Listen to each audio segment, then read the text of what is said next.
गावातील लक्ष्मी देवीच्या उत्सवात वाद्यांच्या तालावर पत्नीला खांद्यावर उचलून घेत नाचल्याचा राग मनात धरून भावजईनं धीराच्या पोटात चाकूने भोसकून त्याचा खून केल्याची धक्कादायक घटना बार्शी तालुक्यातील नागोबाची वाडी गावात घडली आहे। बार्शी तालुका पोलीस ठाण्यात या गुन्ह्याची नोंद झाली आहे। धनराज हिरा काळे वय वर्ष 30 असं खून झालेल्याचं नाव आहे। या प्रकरणी त्याची भावजय आशा ऐजिनाथ काळे वय वर्ष 33 हिला पोलिसांनी ताब्यात घेतलंय। याबाबत धनराजची पत्नी संगीता वय वर्ष 27 हिने दिलेल्या फिर्यादीनुसार गुन्हा दाखल करण्यात आलाय। नागोबाची वाडी गावात काळे कुटुंबीय राहण्यास आहे। गावात दरवर्षीप्रमाणे लक्ष्मी देवीचा उत्सव साजरा केला जात होता। या उत्सवात शेकडो भाविक सहभागी झाले होते। सायंकाळी 7:30च्या सुमारास वाद्यांच्या तालात उत्सवानं रंग भरला असताना काही तरुण उत्साहाच्या भरात बेधुंद होऊन नाचत होते। या जल्लोषात धनराज काळे यानं आपली पत्नी संगीता हिला खांद्यावर उचलून घेतले आणि तो नाचू लागला।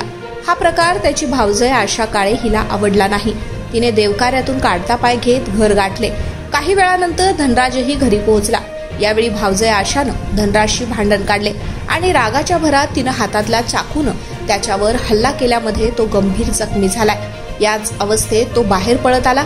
त्यानं भावजय आशा हिने पोटात चाकूनं भुसकल्याचं सांगितले। त्यास तातडीनं रुग्णालयात दाखल केले असता मोठ्या प्रमाणावर रक्तस्राव झाल्यामुळे त्याचा मृत्यू झाल्याची फिर्यादीत सांगण्यात आली आहे।